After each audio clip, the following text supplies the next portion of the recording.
Marvin Pence Gaye, Jr. nació en Washington, D.C., donde su padre era un predicador, ministro de la Casa de Dios, House of God, una congregación conservadora cristiana con elementos del pentecostalismo y judaísmo ortodoxo que exigía el cumplimiento de unos códigos de conducta estrictos y no celebraba ninguna festividad. Marvin comenzó a cantar en el coro de la iglesia, un lugar sobre el que años más tarde diría, aprendí la alegría de la música. Sin embargo, en casa, debía soportar el fundamentalismo moral y los ataques de ira de su padre. Durante aquellos años, aprendió a tocar el piano y la batería, viéndose obligado a abandonar el atletismo por la intransigencia de su padre. A los 15 años formó su primer grupo, The Tones. Tras un breve paréntesis en las fuerzas aéreas, de donde fue expulsado por indisciplina, ingresó en el grupo de doo-wop de Rainbows, y posteriormente en The Marquees, grabando un sencillo apadrinado por Bo Diddley que no tuvo éxito. Poco después, se unió a The Moonglows, grupo liderado por Harvey Fuqua y, por aquel entonces, uno de los mejores grupos de doo-wop. Mama Lue, 1959, Chess Records, fue el primer sencillo publicado con The Moonglows. Tras varios trabajos y giras, Harvey Fuqua disolvió el grupo y se trasladó a Detroit en busca de mayores oportunidades, llevándose a Gaye.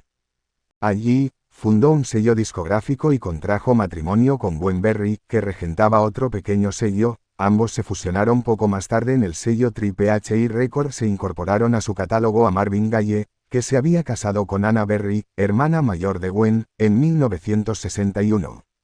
Posteriormente, Berry Gordy, hermano de Anna y Gwen y propietario del sello Tammy, luego Tamla Motown, absorbió la compañía Triple H. Mala recepción, son considerados en la actualidad como álbumes referentes del soul. Este último en 2020 obtendría el puesto 493 de los 500 mejores álbumes de la historia de la revista Rolling Stone. Pese a su éxito en los años 1970, Gaye sucumbió a una fuerte adicción a la cocaína, graves problemas financieros, un costoso divorcio con su primera esposa, y problemas familiares y mentales, que llevarían a varios intentos de suicidio. Pasada la década de 1970, Gaye publicaría en 1982 su último y mayor éxito comercial, su álbum Midnight Love, considerado uno de los álbumes más importantes de la década de 1980 y que contiene el hit Sexual Healing, que le hizo acreedor de 2 premios Grammy. Está en el puesto 233 de la lista de las 500 mejores canciones de todos los tiempos de la revista Rolling Stone. El 1 de abril de 1984 el gran cantante recibió 3 balazos en el cuerpo. El asesino fue su padre, un pastor episcopal. La historia de una relación violenta marcada por el desamor, los intentos de suicidio y las adicciones. What's Going On, su obra maestra indiscutible, marcó un nuevo rumbo para el soul. La revista Rolling Stone acaba de elegirlo como el disco número 1 de la historia. El hombre de 70 años estaba sentado en la galería de su casa. Musculosa, con los codos apoyados en sus muslos, miraba el piso. No levantó la cabeza ni una vez en esos minutos en que la gente gritaba, los llantos desgarrados llegaban de las habitaciones, la ambulancia arribaba con su sirena ululando cuando los médicos ingresaron corriendo. A sus pies, una Smith & Wesson con el caño todavía caliente. Dentro de la casa, en uno de los cuartos del primer piso, estaba muerto su hijo, Marvin Gaye, posiblemente el mayor cantante soul de la historia. Él, el padre, lo había matado con 3 balazos. Su padre Marvin Gaye era pastor pentecostal y su madre, empleada doméstica. Marvin Jr. fue el segundo de los 4 hijos de la pareja. Vivían en un suburbio de Washington. Marvin siempre tuvo problemas en la escuela. En su casa imperaba la violencia. El padre era alcohólico y solía agredir a sus hijos. Las palizas que recibían, sin motivo alguno, eran brutales. El miedo dominaba el hogar. Marvin se escapó apenas pudo. Su anhelo era triunfar en la música. Empezó a cantar en algunos grupos vocales de doo-wop, casi como las boy bands actuales. En algún momento de los primeros años de los 60 llegó a Detroit. Allí lo escuchó cantar Berry Gordy, un hombre que estaba construyendo su propia discográfica, orientada al público negro, Motown. Quedó deslumbrado con la voz y el porte del joven. Lo contrató. Pero Marvin no quería cantar R&B, ni las canciones más juveniles que Gordy trataba de imponer. Él prefería los estándares. El disco que grabó con esos clásicos pasó desapercibido. Mientras tanto, por una paga semanal hacía de sesionista en las grabaciones de Motown, que empezaba a triunfar. Algún coro, pero en especial tocaba la batería. Marvin Gaye, What's Going On. Luego llegó el amor. Conoció a Anna Gordy, la hermana de Berry, su jefe. Se casaron. Ella era 17 años más grande que él. Algunos creen que con ese movimiento, al casarse con la hermana del jefe, Gaye se estaba asegurando la subsistencia. De inmediato, sus temas eliminarían cualquier duda. El apodo de príncipe del soul excedía una situación familiar. Marvin ya se había cambiado el apellido. Había agregado una E final. Él decía que se había inspirado en Sam Cooke, que había hecho lo mismo. Su biógrafo David Ritz en Divided Soul sostiene que lo hizo para alejar los rumores sobre su homosexualidad. La E impedía la asociación inmediata, el chiste fácil. En ese libro cuenta que Marvin padre era afecto al crossdressing. Y que Marvin hijo también. Ambos lo vivían con culpa y ambos fueron sindicados como homosexuales en algún momento de su vida, lo que se vivía como una grave acusación en ese tiempo. Una digresión. A pesar de ser una figura de un tamaño artístico impresionante y con una vida convulsionada, digna de ser contada, no se han escrito demasiados libros sobre él. Su hermano Frankie publicó Marvin Gaye, My Brother vivía en una casa que quedaba detrás de donde Marvin fue asesinado, así que fue el primero en llegar y también lo hizo su segunda esposa Janice. David Ritz es considerado el biógrafo oficial. Iba a ser el ghostwriter de Marvin, trabajaron juntos en Bélgica en el futuro libro. Luego la autoría de Sexual Healing los dividió. Ritz reclamó derechos que recién obtuvo tras el asesinato del cantante. Su prueba, una grabación de las charlas destinadas al libro en la que Gaye habla de la canción que escribimos juntos. Su otra especialidad durante los 60 eran los duetos mixtos. Cantó con Tammy Terrell y Kim Weston. Otra lista notable, Ain't Nothing Like the Real Thing, It Takes Two, Ain't No Mountain High Enough. Tammy Terrell luchó 3 años con un cáncer que la venció en 1970. Marvin estuvo varios meses con una profunda depresión y pensando en abandonar el mundo de la música. A principios de los 70, con la delicada situación económica del país, Vietnam y la lucha por los derechos civiles, sintió que su música debía tocar otros temas. Escribió junto a uno de los Four Tops, What's Going On. Berry Gordy no quería publicarla. El éxito de Motown se había basado en grandes canciones, grandes voces y en temas que no molestaran a nadie, que solo ampliaran su público. What's Going On con sus preguntas retóricas, con su denuncia, se alejaba de eso. Pero la canción se difundió casi casualmente, casi a pesar del dueño de la discográfica, y se convirtió en un boom. Un nuevo sonido, la voz de siempre y conciencia social, una letra que interpelaba a su público, que hablaba de lo que estaba pasando. Las ventas millonarias del simple hicieron cambiar de parecer a Berry Gordy, que pasó de intentar sepultar la canción en el fondo de un cajón a exigir que en un mes Marvin tuviera un álbum listo. En mayo de 1971, medio siglo atrás, apareció el disco que provocó una pequeña revolución. Mercy Mercy Me, The Ecology, Inner City Blues y What's Happening Brother eran otras de las canciones. Se convirtió en el disco más vendido de la historia de la discográfica de Detroit. Era un nuevo Marvin Gaye. Comprometido, molesto, situado en su tiempo, con los ojos abiertos y la garganta caliente de siempre. En la tapa del disco se lo ve de perfil, con su barba corta, la mirada en el horizonte. En la contratapa está con un abrigo de cuero negro, de solapas enormes en una postal inconfundible de época. El año pasado la revista Rolling Stone renovó su lista de los 500 mejores discos de la historia. What's Going On fue votado como el número 1. Marvin Gaye, en esos años, se convirtió en una superestrella. Su imagen aparecía en todos lados. Las mujeres morían por él. Sus recitales eran fiestas que se terminaban pareciendo a bacanales, su presencia escénica era magnética.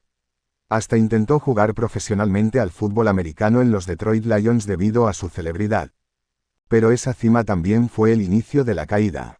Los gastos descontrolados, las infidelidades cruzadas, las drogas, el menor tiempo en el estudio. Sus discos dejaron de interesar. Sus problemas tapaban a sus canciones y a su voz. El divorcio de Ann Gordy se transformó en un escándalo de acusaciones cruzadas. En el medio, Marvin tuvo un hijo con su amante de 17 años, Janice Hunter, quien luego se convertiría en su esposa. Tras el juicio de divorcio, Marvin estaba obligado a pagarle $600,000 a Anna Gordy. Marvin no tenía el dinero pero tampoco le preocupaba. Le parecía una injusticia. Ni siquiera se le pasaba por la cabeza cumplir con su obligación. Pasaron varios meses hasta que sus abogados lo convencieron de que debía saldar la cuenta. Ellos mismos lideraron una negociación que Anna aceptó a regañadientes. Ella cobraría alrededor de $300,000 que provenían de la totalidad del anticipo que Marvin había acordado por su siguiente disco. Y los primeros $300,000 que luego ingresaran como regalías.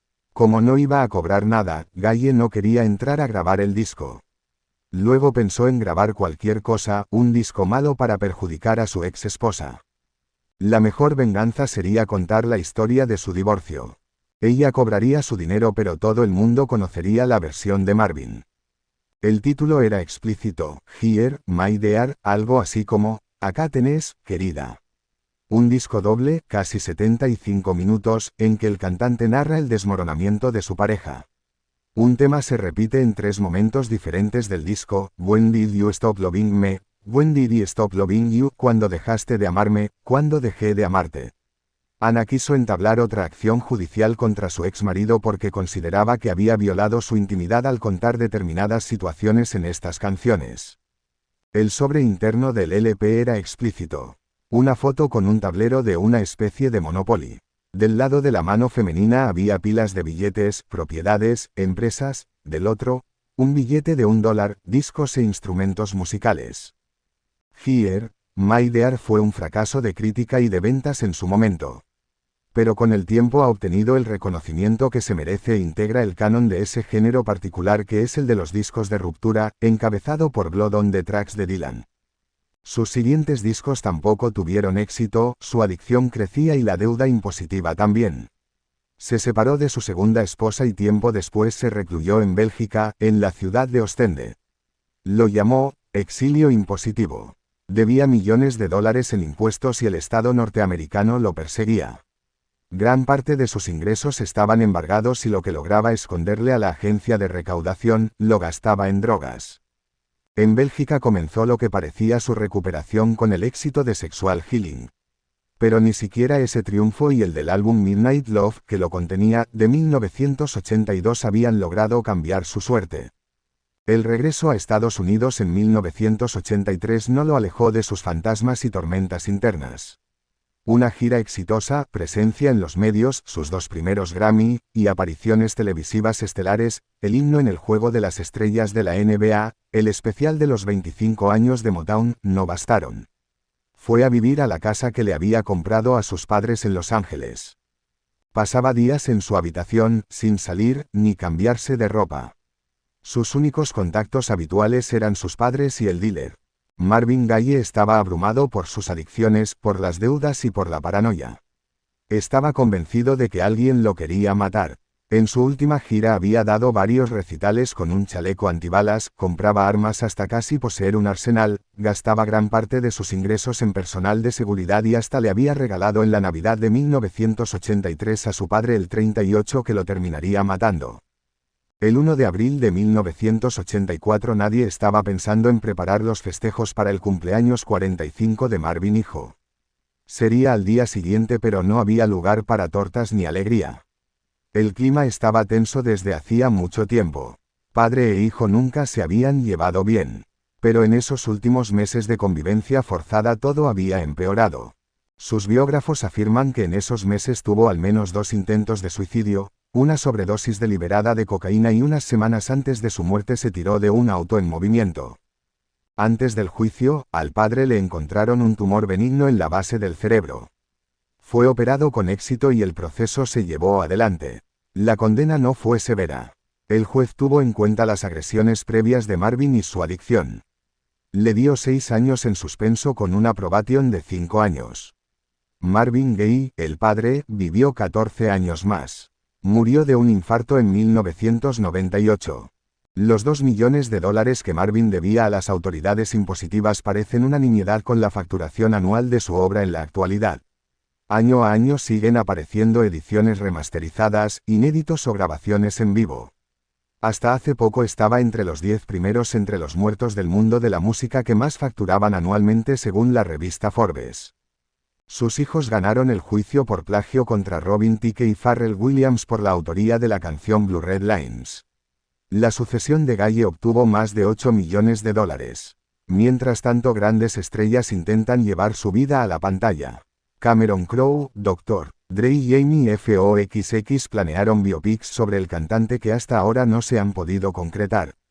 En la actualidad, Marvin Gaye es recordado como la gran voz masculina del soul, el que introdujo la conciencia donde solo había bailes. Sus discos, aún los maltratados en vida, recuperaron apoyo crítico y siguen ganando oyentes. Sus canciones resisten el paso del tiempo, permanecen invictas.